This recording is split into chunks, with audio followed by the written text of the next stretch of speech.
Hey! Welcome! It's Itschesterrific! Welcome sa aking munting kusina. And may naisip na akong lulutuin para sa inyo. Crispy, garlicky, spicy corned beef pasta. Dami, no? Crispy na, garlicky pa, spicy pa. So, I'll be using this one. Pwede mo naman tanggalin. If you don't want it spicy, you could change it naman. Or you could remove the sili. Oh nga pala! Guys, thank you pala sa pag-subscribe sa channel ko. Shout out din pala kay Sir Norman. Sir Norman, hi! Si Sir Norman yung kalaro ko dati sa badminton. And I'll try to play with you guys again soon. So going back, no, I'll be using this one. And head of garlic. Maraming heads of garlic. Ano pala difference ng head saka ng cloves of garlic? Ask Google. Joke lang. Head would be the whole, buo. Cloves would be the inner one, yung natatanggal sa loob. So, I'm sure alam naman nyo lahat yan. So, sa mga bago sa kusina or sa mga gusto matuto magluto, yun lang yung difference nila. So, I'll be preparing that this afternoon. Hopefully matapos ko ngayon. And papakainin ko si Ma'am Monica. Yung aking kapitbahay. Mamaya isa-serve ko sa kanya yung pasta. Okay? See ya!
So, ito na yung ating final dish.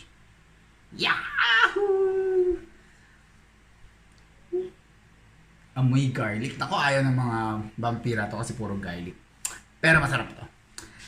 O nga pala, side note dun sa garlic.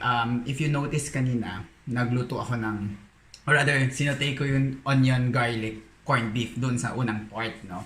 So, be careful with that kasi pag nasunog ang garlic, masyadong mapait na siya. Since pinapa-crispy natin yung corned beef, pwede mong gawin oil, corned beef lang. First part. Tapos, remove ka kalahati, ipa-crispy mo na yung first part, yung matitira, doon mo isosote yung garlic and onion para hindi masunog yung ating garlic. Saka, like I said, no, ayaw natin mapait na pasta. Okey-dokes! So, let's taste it. Ako lang naman mag-isa. Tanggalin ko muna yung aking... Ako lang mag-isa dito. At pala pag nagluluto ako next time, mag-invite ako ng tao para sila yung taga-taste test ko. Or sila yung taga... Kasi ako lang mag-isa, sayang naman yung niluluto ko. This would be my dinner tonight. Wop! Ang dami.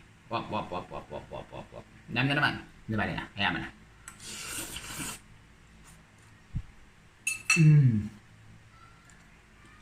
Harap. Garlicky, number 1, check. Spicy, check. Ginamit natin sweet sauce. Nag-complement siya doon sa spicy. Siyempre dapat nag-aagaw yung tamis pati yung anghang. Sarap. Then crunchiness nung corned beef. Talagang suabe.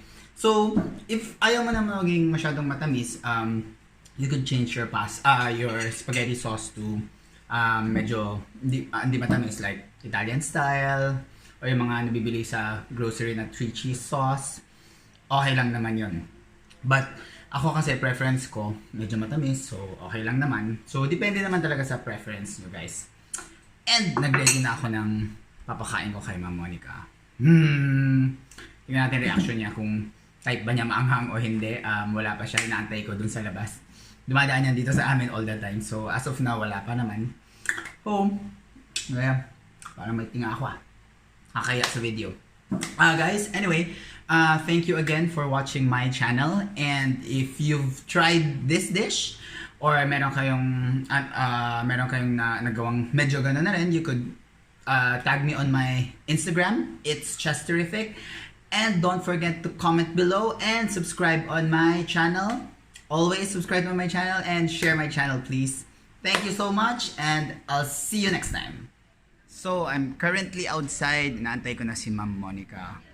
Wala pa siya. So, dito muna ako sa aking fresh air muna dito sa labas. So, we'll see.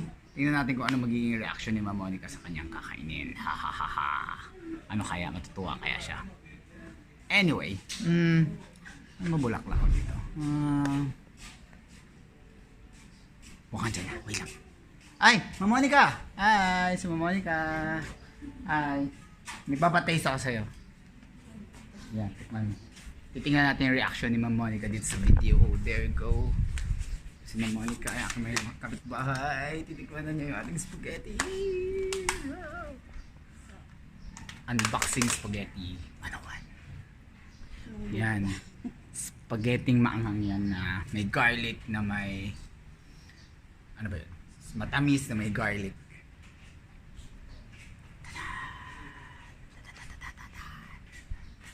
Tingnan natin yung reaction ni Ma'am Monica. Tingin sa camera. Ito yung camera. Ginugulo ko si Ma'am Monica. Kamusta ang lasa, Ma'am Monica? Masarap. Masarap. Hindi na maka-speechless si Ma'am Monica sa... Maanghang pero masarap. Maanghang at masarap. Ma'am Monica, siya yung aking pang-limang subscriber. Kaya siya yung aking nakakain. Hello! So, anyway, thank you Ma'am Monica. Sa iyo na yan. Para sa iyo na yan. Okay, bye-bye. Okay guys, so again, thank you sa pagpapanood sa aking channel. I'll see you next time.